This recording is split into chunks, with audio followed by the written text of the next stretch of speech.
பகவான் உடம்பெல்லாம் கொதிக்க திருவண்ணாமலை வந்த அன்னைக்கு நேர போய் அந்த லிங்கத்தை கட்டினாராம். லிங்கத்தை கட்டின அப்புறம் பகவான் சொன்ன ஒரு வார்த்தை, உன் ஆணைப்படி வந்தேன், இனி உன் இஷ்டம் என் இஷ்டம். அப்படித்தான் அந்த வாழ்க்கை பூரா அப்படித்தான். அண்ணாமலையாய் அடியேனை ஆண்ட அன்றே ஆவி உடல் கொண்டாய், எனக்கு ஓர் குறையுண்டோ. நம்ம எவ்வளவு குறைலாம் சொல்றோம் இல்லையா, எனக்கு குறை உண்டோ கேட்கிறார் பகவான். அவர் என்ன நம்மள மாதிரி பங்களாவில இருந்தாரா, இல்ல கார்ல போனாரா, இல்ல நிறைய பணம் சம்பாதிச்சாரா? திருவண்ணாமலையில வந்த நாளைக்கு ரொம்ப குளிர்காலம், செப்டம்பர். முருகநாத சுவாமிகள் கேட்டார், பகவானே ரொம்ப குளிருமே, எங்க படுத்தின்றீர்கள்? இந்த தலைமுடியெல்லாம் வெட்டின பார்பர்ஸ் முடி போட்டுறது மேல படுத்தினேன். போத்திக்கிறதுக்கு என்ன இருக்கு, கையால போத்தினேன், காலால போத்தின்றேன். அப்படி இருக்கிறவர் சொல்றார், எனக்கோர் குறையுண்டோ அப்படின்னு கேட்கிறார். மலையில வசிச்ச காலத்தை பத்தி பிற்காலத்துல சொல்றத, உடுத்தின்ற ஒரே ஒரு தோர்த்தம் உண்டு, அது பூரா ஓட்டை. அதனால முருகநாத சுவாமிகள் இந்திரனுக்கு சஹசிராட்சன்னு பேரு, 1000 கண்ணுள்ளவன். இந்திரன் தோர்த்தம் உண்டு, அந்த துண்டோட ரூபத்துல வந்து சேவை பண்ணினார். அந்த துண்டை மேல தொடச்சுன்னு அந்த பாறைக்கல்லுக்கு இடுக்கல அப்படியே ஒளிச்சு வைப்பறான். ஒரு ஆடு மேய்க்கிற பையன் பார்த்து, சுவாமி உங்க துண்டு கவர்னருக்கு வேணுமாம், கொடுக்கறீங்களா அப்படின்னு கேட்டாராம். ஐயோ இதை கொடுக்க மாட்டேன்.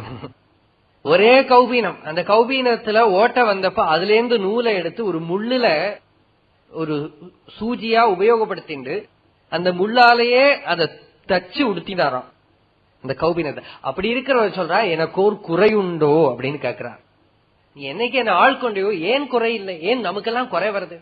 எவ்வளவு லட்சத்தோட வீடு கட்டினாலும், கார் வாங்கினாலும், பெரிய பொசிஷன்ல உட்கார்ந்துட்டாலும், நிறைய பேர் நமக்கு பின்னால இருந்தாலும், நிறைய வேரியஸ் டிஷஸ் சாப்பிடுறதுக்கு பலவித வஸ்து வகைகள் இருந்தாலும், அப்புறம் ஏனோ ஒரு மைனஸ் பாயிண்ட் உள்ள ஒரு குறை. ஏன் இவருக்கு குறை இல்லை? ஒண்ணுமே இல்லாத ஆண்டி அவருக்கு ஏன் குறை இல்லை? பாகவதத்துல இது மாதிரி ஒரு இன்சிடென்ட். நிமி சக்கரவர்த்தி அவர் தெருவில் பாக்குறார். அவர் நினைச்சிருந்தார், பெரிய ராஜா, நான் எல்லா சொத்தோட இருக்கேன், எனக்கு உள்ள குறை. அப்ப இந்த உலகத்துல யாரு குறைது இருந்தவா யாரு இருப்பா அப்படின்னு நினைச்சுன்னு உட்கார்ந்து இருக்கிறத ஜன்னலுக்குள்ளால பாக்குறார்.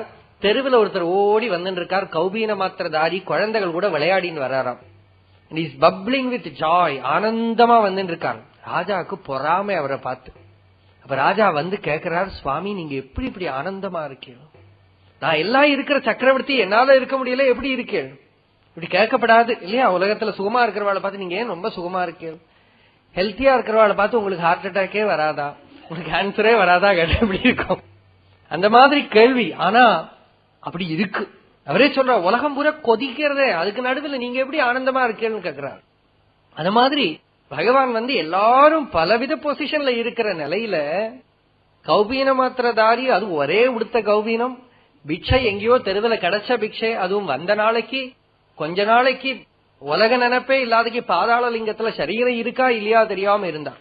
அந்த மாதிரி இருக்கிறவர் சொல்றார், அண்ணாமலையாய் அடியேனை ஆண்ட அன்றே ஆவி உடல் கொண்டாய், என்னோட உடம்பு ஆவி எடுத்துன்னு விட்டார். he was not himself, அவரா எது தபஸ் பண்ணல, அதனாலதான் அவர் குறை இல்லைங்கிறார். தானே இல்லைங்க, ஏதோ மகாசக்தி இழுத்துடுத்து. அந்த இழுப்புல வந்ததுனால குறையும் குணமும் நீயல்லால் என்னேன் இவற்றை என் உயிரே எண்ணம் எதுவோ அது செய்வாய். நீ என்ன வேணா பண்ணுங்கிறார். ஆனா ஒரே ஒரு பிரார்த்தனை, கண்ணே உந்தன் கழலினையில் காதல் பெருக்கே தருவாயே.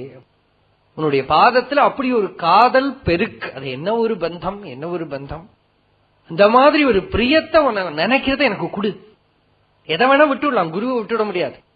குற்றமுற்ற அருத்தனை குணமாய் பணித்தாள் குருவுருவாயோளிர் அருணாச்சலா அப்படிங்கிறார். சகல குற்றங்களையும் நீக்கி மனசோட சாபல்யங்கள் ஓசிலேஷன்ஸ் எல்லாம் நிலைச்சு ஆத்மானுபவத்தோட அந்த அமிர்தத்தோட அந்த நாடிய அந்த அமுதவாய் அதை திறந்து விட்டுட்டாரே உள்ள அந்த ஒரு கிருதார்த்ததை அதான் சொல்றாரு, எனக்கு ஒரு குறை உண்டோ, குறையும் குணமும் நீயல்லால் என்னேன். குறையும் குணமும் எது இருந்தாலும் அதை பத்தி நான் நினைக்க மாட்டேன், எல்லாமே உன்னோட கிருபை. வாழ்க்கை பூரா அதுக்கப்புறம் இந்த ஒரே பாட்டு தான். ரமண மகர்ஷினா என்ன, இதுதான், இந்த பாட்டு தான் ரமண மகர்ஷி.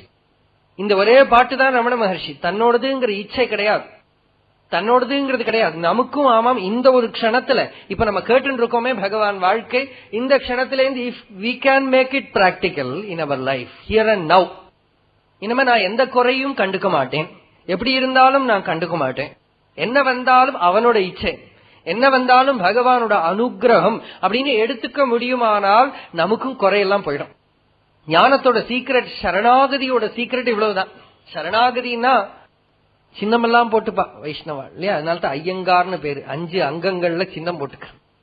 அது சரணாகதிக்கு ஒரு முன்னோடி. நம்மதான் ஒரு முன்னோடி, சரணாகதி பண்றதுக்கு ஒரு வழிகாட்டி, சரணாகதி பண்றதுக்கு ஒரு முன்னோடியா இருக்கு.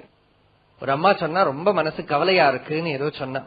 அப்போ என்ன பண்ண முடியுமா, சரணாகதி பண்ணுங்கோ அப்படின்னு சொன்னப்போ அந்த அம்மா சொன்னா, சரணாகதி எல்லாம் பண்ணியாச்சு அப்புறம் கவலை போறது இல்லையே. அப்ப சரணாகதினா என்ன, இந்த சின்னம் போட்டுக்கிறது. சின்னம் போட்டுக்கின்றதோட ஆகல. சரணாகதி யதார்த்தத்துல என்ன, இந்த குறைய நீக்கிக்கிறது தான். உள்ளேந்து குறைய எப்படி நீக்கிக்கிறது, தன்னையே விலக்கி நிறுத்தினா அந்த நான்கிற அந்த அகங்காரம், குறுக்கே வர அகங்கிருதி இருக்கே, அது விலகி விடுத்துனா குறையெல்லாம் நீங்கிவிடும். குறை நீங்க அகங்காரம் உதிக்காத நிலைதான் பிரம்ம நிலை.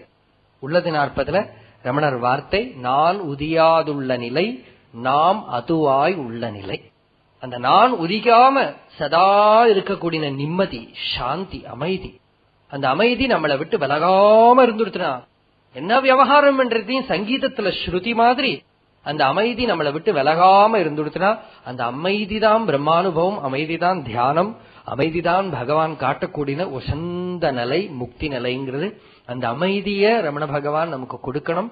சத்சங்கத்தோட பரம பிரயோஜனமும் அதுதான். நம்ம உட்கார்ந்து ஏதோ பேசுறோம், கேட்கிறோம், பகவானை ஸ்மரிக்கிறோம்னா அதுக்கு பிரயோஜனம் என்ன, இந்த நிம்மதி தான்.